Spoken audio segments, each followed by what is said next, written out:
World's most anticipated test series Ashes is back. Second test match Gabba के अंदर अभी खत्म हुआ। Australia 2-0 up going into the third test match. बात करते हैं सेकंड टेस्ट मैच के बारे में जो ऑस्ट्रेलिया वर्सेस इंग्लैंड की बात हुई। मेरे साथ आशय टाटकर जुड़ चुके हैं। नमस्कार आशय भाई। Hello fans. तो आशय भाई, बात करते हैं ऑस्ट्रेलिया इंग्लैंड के बारे में। डे नाइट टेस्ट मैच था, पिंक बॉल अंडर लाइट्स, तो सोचा था कि एक्साइटिंग टेस्ट मैच देखने को मिलेगा। और फर्स्ट इनिंग्स जो इंग्लैंड की हुई, उसके अंदर ऐसा लगा भी कि एक्साइटिंग है।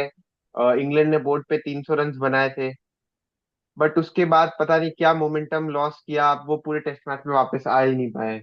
इंग्लैंड के बारे में बात करते हैं आशिफ भाई, ओवरऑल इंग्लैंड के परफॉर्मेंस के बारे में आप क्या बोलना चाहोगे अभी? इंग्लैंड के बारे में, England first of all definitely they had the momentum on day 1। Day 1 खत्म होने तक उनके पास पूरा मोमेंटम था। कभी कभी क्रिकेट में ऐसा होता है कि there are some moments of brilliance कि सामने वाले टीम के हाथ का मोमेंटम चला जाता है। जैसे कि मानस लाबुशेन का हुआ। वो जो शॉट खेला था जोफ्रा आर्चर ने, प्रॉपर क्रिकेटिंग शॉट था एंड अच्छा शॉट था। बट समहाउ मार्नस लाबुशेन कहाँ से भाग के आए and he plucked that out of thin air, that catch. So वो एक एक मोमेंट ऑफ ब्रिलियंस हुआ वहां पे ऑस्ट्रेलिया की तरफ से, एंड फिर ऑस्ट्रेलिया ने जो मोमेंटम उनके तरफ ले लिया, फिर बाद में इंग्लैंड के पास वो मोमेंटम जाने ही नहीं दिया। एंड उसके लिए इंग्लैंड भी रिस्पॉन्सिबल है, क्योंकि इंग्लैंड ने उस हिसाब से जो फर्स्ट इनिंग्स में बैटिंग अच्छी करी बट बॉलिंग अच्छी नहीं करी, ऑस्ट्रेलिया को बहुत सारे चांसेस दिए। ऑस्ट्रेलिया उनकी बॉलिंग बहुत ज्यादा प्रेडिक्टेबल भी दिख रही थी। उसके वजह से ऑस्ट्रेलिया ने वो मोमेंटम कैपिटलाइज किया एंड बाद में इतनी ज्यादा लीड मिल गई ऑस्ट्रेलिया को। फिर इंग्लैंड के पास ज्यादा मौका बचा नहीं था, मतलब उन्हें वो सॉर्ट ऑफ राहुल द्रविड़ या वीवीएस लक्ष्मण जैसे पार्टनरशिप्स चाहिए थे, जो पूरे दिन भर या दो दो सेशंस तक उनके एक पार्टनरशिप चले, 200 200 250 रन की, तो ही इंग्लैंड को चांस था कि वो वापस लीड में आकर ऑस्ट्रेलिया को कुछ tough target they. But second day से जो मोमेंटम इंग्लैंड से छीना गया, मतलब वो ऑस्ट्रेलिया ने जीता है वो मोमेंटम। एंड उसके वजह से इंग्लैंड अपनी गलतियों के वजह से बेसिकली कुडंट बाउंस बैक। क्या कहना है माधव इस पे? नहीं आशा, एकदम करेक्ट है, मतलब मैं भी एग्री करता हूँ। इंग्लैंड के पास देखिए, जब फर्स्ट इनिंग खत्म हुई थी तो इंग्लैंड के पास 330 ऑन बोर्ड था। तो इंग्लैंड के पास एक अच्छा अपॉर्चुनिटी था ऑस्ट्रेलिया को अंडर प्रेशर डालने का। अगर वो अच्छे लाइंस पे बॉलिंग करते, लेंथ और लेंथ जो हम कहते हैं काफी इंपॉर्टेंट होता है टेस्ट मैचेस के लिए। इंग्लैंड के बॉलर्स काफी प्रिडिक्टेबल लेंथ जो आप बोल रहे थे वो बॉलिंग कर रहे थे, वो शॉर्ट बॉल पे ज्यादा एम्फोसाइज कर रहे थे। उनका टारगेट वही था, टेरराइज करने का टारगेट था, बट विकेट लेने का टारगेट नहीं था। वो 5 से 7 मीटर का जो हम्म। एरिया होता है जहाँ पे रियल बॉलिंग टेस्ट होता है, जहाँ पे रियल बैट्समैन को बॉलिंग खेलने का टेस्ट होता है, वहां पे इंग्लैंड की बॉलिंग ना दिख नहीं दिखी। सो वो एक कह सकते हैं हम एक बड़ा इंग्लैंड की तरफ से एक ब्लंडर था, जिसकी वजह से उन्होंने एक ऑस्ट्रेलिया को एक ऐसा मोमेंटम दे दिया कि फिर उन्होंने रन्स बनाते गए और बनाते गए और रनों का पहाड़ खड़ा कर दिया। सो एक ये एक बहुत हम्म। इंग्लैंड के साथ एक क्या कहते हैं जो खराब चीज थी कि इंग्लैंड ने बॉलिंग बहुत घटिया करी। उसके साथ ही बॉलिंग के साथ ही आशे भाई बात करते हैं ड्रॉप कैचेस की। इंग्लैंड ने 5 कैच ड्रॉप हम्म। किए, 5 प्रीमियर बैट्समैन को अगर आप ड्रॉप कर दोगे तो फिर आपके पास आप नहीं एक्सपेक्ट कर सकते कि ऑस्ट्रेलिया जैसा टीम आपको 400 रन से पहले या 450 रन से पहले छोड़ेगा। क्या लगता है आशे भाई आपको कि जैसे इंग्लैंड ने रन्स तो अच्छा किया था बट वापस वही मोमेंटम लूज कर दिया, बट जो रूट के बारे में अगर हम बात करते हैं, एक बहुत हम्म। बेहतरीन 100 बनाया उन्होंने। फर्स्ट एशेज 100 उनका ऑस्ट्रेलिया में। क्या कहना चाहोगे आप जो रूट के बारे में और फिर ओवरऑल इंग्लैंड के बारे में जो उन्होंने ड्रॉप कैचेस और सब किया जो? एक्चुअली ऑनेस्टली अगर मैं बोलूँ तो ये मैच होने से पहले मुझे भी ये स्टार्ट नहीं पता था कि जो रूट का एक भी 100 नहीं है ऑस्ट्रेलिया में। एंड वो जब स्टार्ट फर्स्ट इनिंग्स में पता चला when he was close to his century, तो आई आई वाज लाइक कि जो रूट जैसे कैलिबर का प्लेयर का अब तक ऑस्ट्रेलिया में सेंचुरी नहीं था, that was very surprising. And definitely वो आना ही था, आज या कल वो सेंचुरी आनी ही थी। And I am very glad कि जो रूट जैसे बैट्समैन ने अपनी पहली Ashes century in Australia score की। सो और बहुत ही बढ़िया बैटिंग की उन्होंने। शायद वो जो रूट एंड आर्चर की पार्टनरशिप और खींच सकती थी। ठीक है, जो हुआ सो हुआ, लेकिन Joe Root brilliant innings in in his in the first innings. और ड्रॉप साथ कैचेस के में बारे में क्या कहोगे? अच्छा, ड्रॉप कैचेस, ड्रॉप कैचेस सी इक्का दुक्का कैचेस जो बहुत डिफिकल्ट चांसेस हो आपने छोड़ दिए, ठीक है, समझ सकते हैं। लेकिन बहुत सारे कैचेस हमने देखे जो they were dollies, they were very much catchable. And international cricket में, इतने कॉम्पिटिटिव इंटरनेशनल क्रिकेट में वो कैचेस लिए जाते हैं। एंड ऐसे बहुत सारे कैचेस ड्रॉप हुए इंग्लैंड की तरफ से। एंड डेफिनेटली ऑस्ट्रेलिया जैसी टीम एंड उनके जैसे कैलिबर के प्लेयर्स फिर कैपिटलाइज करेंगे, अगर उनको आप मौका दोगे definitely they will score big.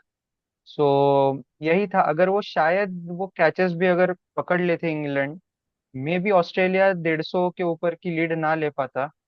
And may be उनकी लीड शायद 100 के नीचे रह जाती, somewhere around 50-60। You never know, फिर बाद में मे बी इंग्लैंड भी अच्छी बैटिंग कर जाता सेकेंड इनिंग्स में, मैच वुड हैव बीन 50-50। सो ये ड्रॉप कैचेस, ये सब छोटे छोटे मोमेंट्स मैटर करते हैं, डेफिनेटली करते हैं। क्या कहना है माधव? एंड इसके साथ ही हमने एक और चीज देखी कि ऑस्ट्रेलियन बैट्समैन ने जो इंग्लैंड जो शॉर्ट बॉल का इस्तेमाल कर रहे थे, बहुत ज्यादा कर रहे थे, तो उसके ऊपर बहुत ही बढ़िया शॉट्स खेले। इवन जेक वेदरल्ड हो जाए, ट्रेविस हेड हो जाए, even Steve Smith for that matter, ऐसे बहुत सारे ऑस्ट्रेलियन बैट्समैन ने अपर कट्स का इस्तेमाल किया, या फिर कुछ रैम शॉट्स खेल दिए। एंड वो शॉर्ट बॉल का बराबर इफेक्ट किया, ना उससे डरे, कुछ नहीं, उस पे कैपिटलाइज किया, स्कोर किया। क्या लगता है ऑस्ट्रेलिया की इस बैटिंग के ऊपर? अच्छा, बात करते हैं ऑस्ट्रेलिया की अगर बैटिंग के बारे में, तो कह सकते हैं एक ओवरऑल टीम परफॉर्मेंस था। किसी बैट्समैन ने राइट। जाके बड़ा 100 नहीं बनाया, बट 4-5 50s अगर और 50 के आसपास के स्कोर्स अगर आपके पास आ जाते एक इनिंग्स में, तो वो दिखाता है आपकी टीम का, मतलब जो एक कहते हैं ना टीम, पूरा टीम ने एक टारगेट को सेट कर दिया, ना कि एक प्लेयर के दम पे। सो ऑस्ट्रेलिया का अगर बात किया जाए तो देखो, ऊपर से जेक वेदरलैंड ने बहुत अच्छा बैटिंग किया, ट्रेविस हेड ने कुछ अच्छे रन्स बनाए, हम्म।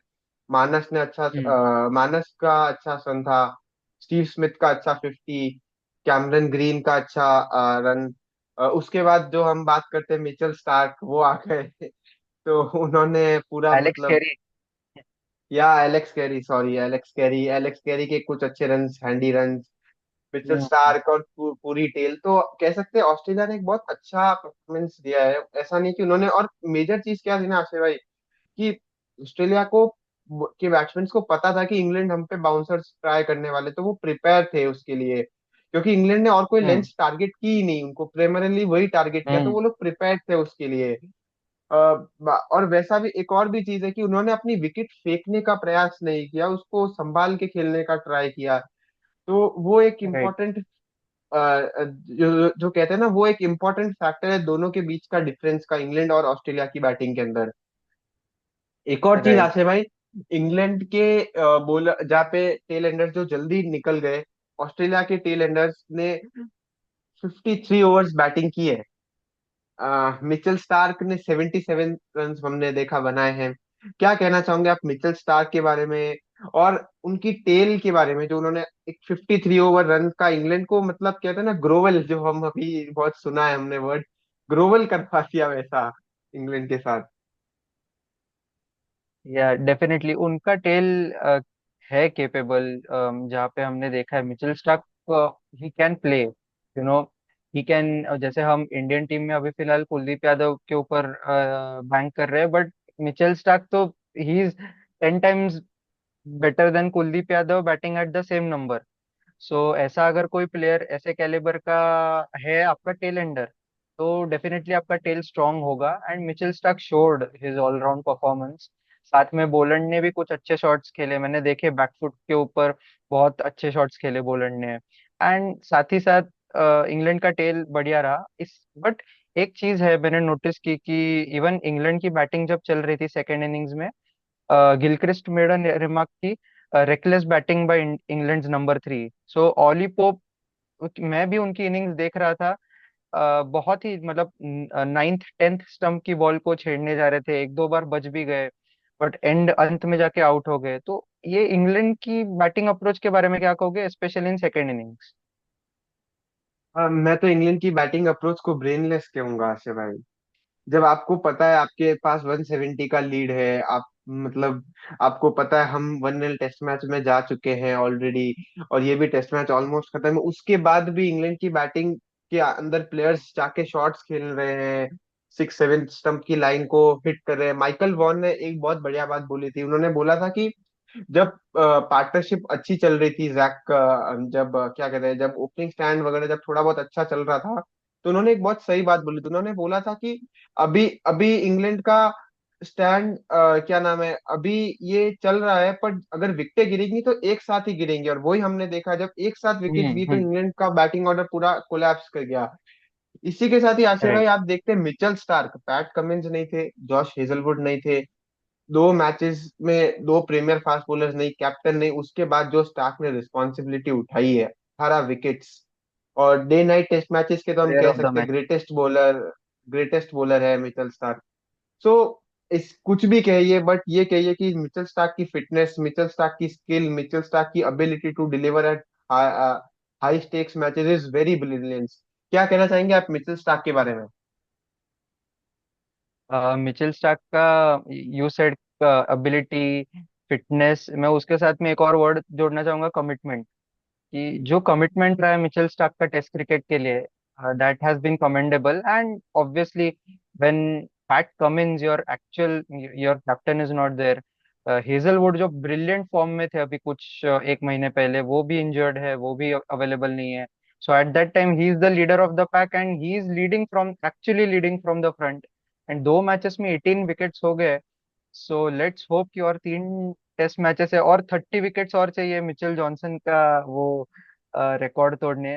लेट्स होप कि एक और ऑस्ट्रेलियन लेफ्ट आर्म फास्ट उसी लेफ्ट आर्म फास्ट का रिकॉर्ड तोड़ दे। Yes yes yes, correct correct.